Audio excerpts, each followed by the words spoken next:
Bonjour à toutes et à tous, bienvenue sur le podcast Diagonaliste dédié aux Diagonales de France, randonnée de longue distance à vélo. Je suis Marc Jacquemont et je vous accompagne lors de ces aventures. Aujourd'hui, nous avons le grand plaisir d'accueillir Jean-François, diagonaliste, qui vient de terminer un cycle de 9 diagonales. Bonjour Jean-François, merci de participer à ce podcast. Peux-tu dans un premier temps te présenter ? Bonjour, je m'appelle Jean-François, je suis licencié au club de Villebarou, près de Blois. Je viens de finir en 2023 mon cycle de 9 diagonales. Tu es licencié et président. Oui, depuis 6 ans. Te souviens-tu de ta première diagonale ? Ah oui, je m'en souviens très bien. J'ai démarré avec Alain Séverin, cyclotouriste de la même région, par Brest-Perpignan. Je connaissais Alain depuis quelques années. Il me racontait ses diagonales, il passait me voir sur mon lieu de travail, puisque Alain a exercé dans sa jeunesse la même profession que moi. Et il me sollicitait régulièrement, il faudrait que tu essayes un jour une diagonale. Et un jour, il est passé, j'ai regardé le calendrier, je lui ai dit, en faisant le pont, là, 1er ou 8 mai, je ne me rappelle plus trop, on peut partir. Je me rappelle sa première réflexion, il m'a dit début mai il peut faire un peu frais encore. Alors je lui ai dit c'est là ou pas du tout. Finalement nous sommes partis. Je lui ai laissé toute la logistique. C'était un diagonaliste chevronné parce que c'était je crois sa 20e. Et je pense avoir été un bon élève puisqu'on est arrivé à Perpignan sans problème. Et je me souviens que dans les derniers kilomètres, lorsque j'ai évoqué la possibilité d'en faire une autre avec lui, il m'a gentiment dit mon gars, t'as tout compris, tu te débrouilles tout seul maintenant. » Il avait passé le flambeau. Voilà, il avait passé le flambeau. Et c'était un très très beau souvenir, même si j'ai eu des petits soucis de sommeil un matin après avoir roulé 2 heures. C'est ce qui a été récurrent sur les diagonales suivantes. Voilà. J'ai toujours des petits soucis de sommeil le matin entre chien et loup, là, où tous les commerces sont fermés. Donc voilà. J'ai usé de tous les stratagèmes, abribus et tout ce qui s'ensuit pour me reposer un petit peu. Une envie de t'endormir le matin ? Oui, au bout de 2 heures à peu près, au lever du soleil, là, la luminosité n'est pas encore bien établie et là, je pique du nez. C'est pas de la fatigue. Je suis artisan, j'ai des grosses journées de travail. Donc une diagonale, ça s'est toujours fait un peu dans un planning complexe. J'ai toujours beaucoup travaillé en préalable pour pouvoir libérer du temps et peut-être que je le payais à ce moment-là le matin. Tu veux dire que tu partais avec un déficit de sommeil ? Ah oui, c'est sûr, Okay. Je partais avec un déficit, ouais. Il m'est même arrivé, je crois, sur 1 ou 2 diagonales, de travailler jusqu'à minuit la veille pour pouvoir prendre le train le matin. Ah bon, tu as déjà un handicap dès le départ de fatigue. Après cette première diagonale, tu as fini le cycle des 9 diagonales. Qu'est-ce qui t'a plu pour faire toutes les diagonales qui ont suivi ? Ce qui a été mon moteur, c'est plaisir de découvrir des régions que je ne connaissais pas. Le visuel et la liberté de passer où l'on veut, ça a été un moteur, un guide. Le visuel, regarder son GPS ? Non, le visuel, le paysage, voilà, je suis un épicurien excessif presque. Il y a les vignes, parce que je suis une autre passion un peu après le vélo, et découvrir des endroits que j'avais jamais vus. Voilà, quand vous passez et qu'à un moment il y a marqué à gauche sur un panneau Gevrey-Chambertin et à droite Nuit-Saint-Georges, voilà. Bon, je savais qu'il fallait aller à droite, mais voilà, c'est des moments, des endroits lesquels j'ai voulu passer, j'ai voulu voir. Voilà, il y a des sur, je sais plus laquelle, je suis passé Strasbourg-Perpignan, je suis passé au pied du pic Saint-Loup. Voilà, des endroits magiques pour quelqu'un qui est amateur de vin. Voilà. Alors c'est une bonne motivation pour faire des diagonales, le visuel, les paysages, le vin, mais on peut faire tout ça dans un cadre plus calme. Là, tu as un délai à respecter. Oui, mais oui, c'est le principe de la diagonale, on va pas y revenir. Mais ce délai, c'est le piment. Si on l'enlève à la diagonale, ça a aucun intérêt. Le délai, pour moi, même si des fois ça a été un peu chaud, il n'a jamais été une contrainte absolue. C'est le piment, c'est le petit moteur qui provoque l'envie, l'excitation des fois sur des moments compliqués. Il est essentiel. C'est la beauté de la diagonale. Ok, c'est le sel qui C'est fait... le sel, oui. On se bat un petit peu tous les jours parce que si on fait une feuille de route qu'on essaye de s'y tenir, c'est le petit truc qui fait qu'on a besoin d'être aiguillonné par ce délai ou final, et même tous les soirs, si comme moi on réserve un hébergement tous les soirs, même si j'ai accumulé des fois des très gros retards. Mais donc ça implique dans votre petite tête des calculs, une stratégie pour établir un plan B, voilà. Mais c'est essentiel. Tu vas parler de feuille de route, tu parles de délai. Comment tu l'as construit ta feuille de route? La feuille de route, je la construis suivant la feuille de route qui est sur le site, un fichier Excel avec des arrêts chaque pointage, un arrêt un peu plus long le midi, si possible une arrivée le soir entre 20 et 21 heures pour un départ à 4 heures le matin, suivant les journées. Mais j'ai été un peu souvent hors des clous. Mais voilà, si on voit qu'on a du retard le matin, on sait que voilà, dès qu'on peut, on achète son petit repas de midi, puis il se passera sur le vélo. Hein. Tu as été hors des clous à cause de tes problèmes de sommeil du matin? Oui, oui, ce qui m'est arrivé le matin, de m'arrêter peut-être 3 fois 20 minutes en 2 heures. On reprend 1 heure de retard, hein, donc on essaye de le combler, mais voilà, c'est quand les yeux ne marchent pas, les jambes ont du mal à suivre aussi. Hein. Alors une question innocente, si tu as des problèmes de sommeil le matin, plutôt que de partir à 4 heures, partir 1 heure plus tard, ça ne résout pas ton problème. Tu as essayé, j'imagine. J'ai essayé, ça n'a pas changé grand-chose, non. Je préférais quand même partir à 4 heures, avoir cette marge, parce que sur la dernière, j'ai dû partir à 4h30 par précaution, et puis non, pas plus tard, non. Feuille de route, on parlait d'un fichier Excel, et par rapport à l'itinéraire, donc là aussi l'itinéraire, c'est tes yeux, c'est le visuel, où tu vas rechercher le plus plat, le dénivelé, ou tu cherches la beauté du paysage? Ah, je cherche d'abord la beauté du paysage. Je me suis servi de l'étude de M. Jacon pour quelques idées. Mais après, j'ai tracé vraiment ce qui me faisait envie. C'est vrai qu'Alain, sur la première diagonale qu'on a fait ensemble, n'avait pas trop regretté le dénivelé. Hein.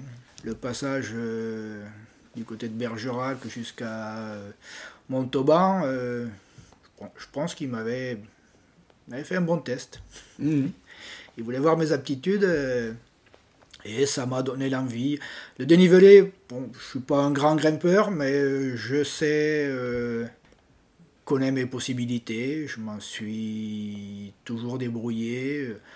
Puis j'aime pas la monotonie des lignes droites, du plat. C'est vrai que j'ai grandi dans le Gers, donc les vallons, c'est pas ceux qui me gênent de trop. Je suis toujours passé où j'avais envie de voir. Voilà. Ça m'a causé quelques retards parce que bon, je n'ai pas trop regardé le dénivelé. Dans l'Aveyron, sur Dunkerque, Perpignan, je suis passé sur une trace où il n'y avait rien par rapport à l'étude de M. Jacon. Hein. La plupart passent par Rodez ou par Millau, mais moi je suis passé au milieu. À posteriori, j'ai compris pourquoi. C'était difficile. C'était difficile, le vent était contraire toute la journée. Les éoliennes, elles tournaient dans le sens inverse de mes roues, donc c'était pas très bon. Et il faisait chaud, j'avais eu très chaud la veille déjà, donc j'étais arrivé tard la veille, 23h30 à l'hôtel. J'avais dû décaler mon départ d'une demi-heure seulement.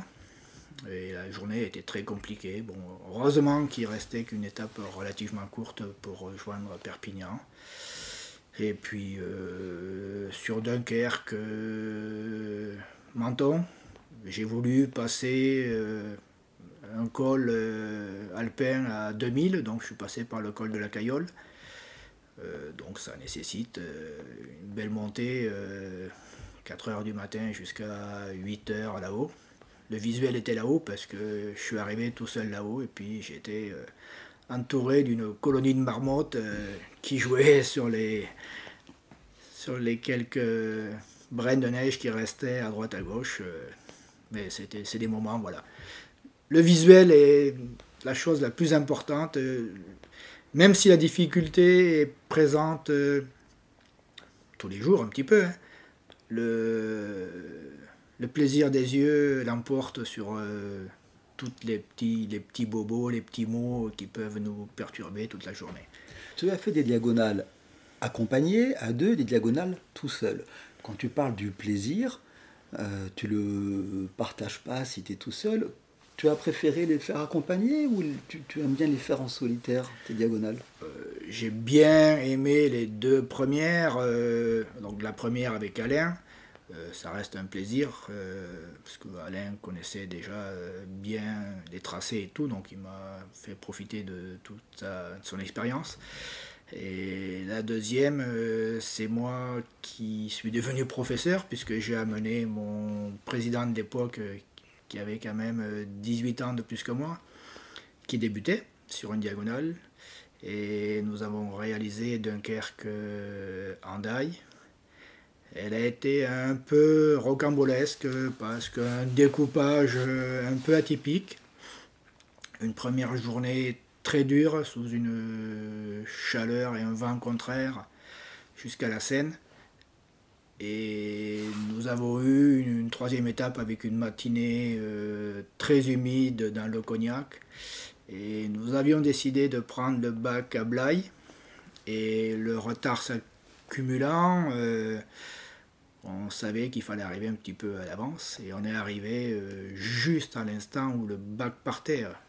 On avait eu une panne de GPS, on n'avait plus de repères, on avait juste la montre pour savoir à quelle heure partait le bac. Et nous avons foncé, je croyais avoir lâché Jean-Pierre pour pouvoir voir si le bac pouvait nous attendre un petit peu. Et en fait, il était derrière moi, il s'était accroché, voilà. Et nous avons encore fait que de l'autre côté 40 km pour coucher chez un ami commun qui nous avait bien reçus. Est-ce qu'il y a une diagonale parmi les 9 qui t'a marqué plus qu'une autre? Oui. Celle qui m'a, au niveau de mes yeux, enchanté, c'est Strasbourg-Perpignan. Je suis passé par des endroits que je connaissais pas du tout. Donc j'avais choisi de passer par Mèche, Morteau, les hauts plateaux du Doubs, plus une petite route qui reste pour moi le plus bel endroit que j'ai vu. Avant d'arriver en Pontarlier, j'ai pris une petite route parallèle par un lieu qui s'appelle Les Gras. Même si la montée est très, très rude, des forêts de sapins, une clairière, on est au ras de la frontière suisse. Cet endroit, oui, je l'ai en photo, je le regarde régulièrement. Je ne suis pas un grand photographe, mais j'ai pris des clichés qui restent bien ancrés dans ma mémoire. Ouais. Tu parles de clichés qui restent ancrés dans ta mémoire. Par rapport à la mémoire, il faut faire le récit de sa diagonale après. C'est un exercice que tu apprécies ou pas forcément? Oui, j'apprécie parce que ça reste essentiel de garder pour peut-être ses enfants, sa famille. C'est marqué, c'est gravé, on peut toujours y revenir.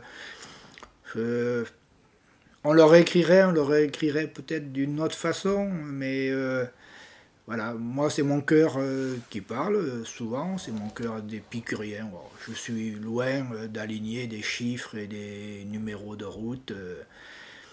L'essentiel de mes comptes rendus parle de mon vécu, de mes sentiments, de mes frissons, parce que sur chaque diagonale, il y a un instant où mon corps frissonne.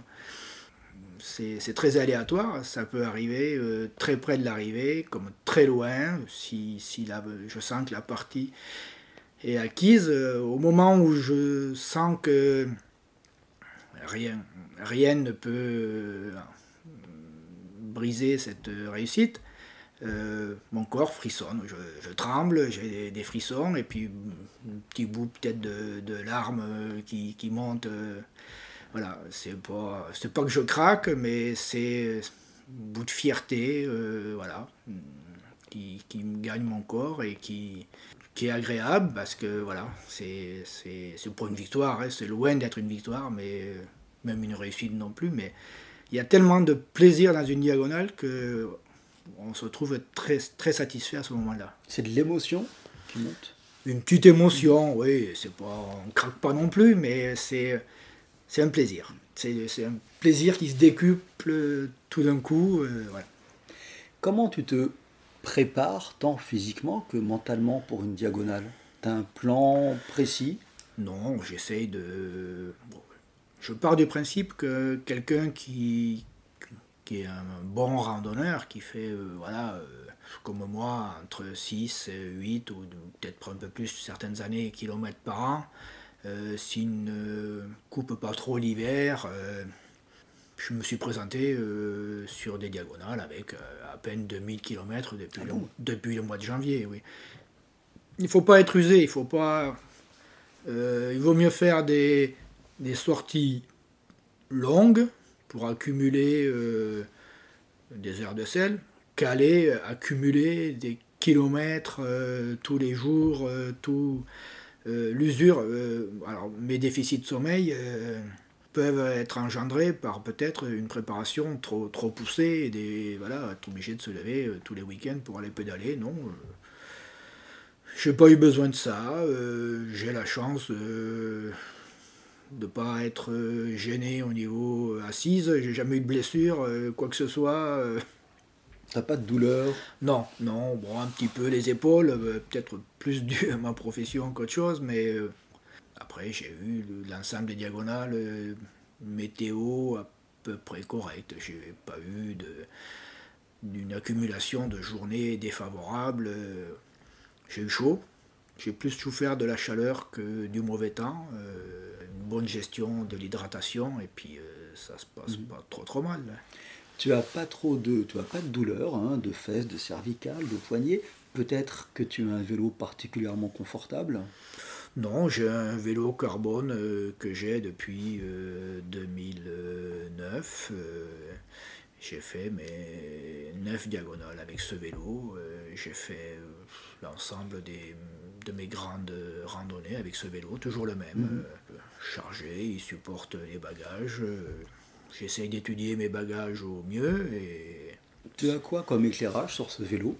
j'ai une roue dynamo avec un phare à l'avant. Voilà. La première diagonale avec Alain, je n'étais pas équipé comme ça. J'avais 2 petites lampes qui ressemblaient plutôt à un sapin de Noël qu'à autre chose. Et je me rappelle, le deuxième matin, ma panne de sommeil, puisque Alain roulait essentiellement devant, puisque c'est lui qui avait le meilleur éclairage. Et je pense que c'est... Je ne sais pas si c'est le fait de regarder son phare rouge perpétuellement qui m'a endormi, mais voilà, c'était déjà les premiers symptômes qui se sont renouvelés X fois. Est-ce que grâce aux diagonales, tu as appris des choses sur toi-même?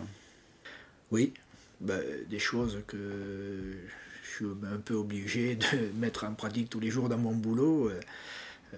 Quand tout se bouscule, quand tout va dans le mauvais sens, il faut toujours trouver un plan B, toujours se réorganiser, recalculer. Parce qu'une feuille de route avec 4 heures de retard, eh bien, on recalcule à quelle heure on va arriver. On sait que le sommeil va être grignoté, il faut quand même se restaurer. Voilà. L'organisation, oui, elle doit être toujours présente et toujours... faut s'adapter. Est-ce que tu as appris, par exemple, ta capacité à continuer même quand on a marre ou des choses comme ça, ou pas forcément?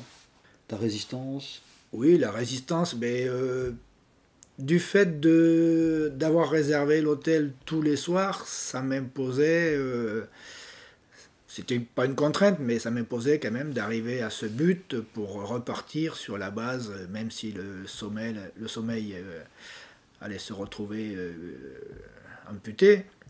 A posteriori, il y a des choses que je regrette, c'est de ne pas avoir des fois dîné aux alentours de 20 heures pour gagner du temps. Après, voilà, une fois arrivé à l'hôtel, on se couche, on a presque même un peu digéré déjà.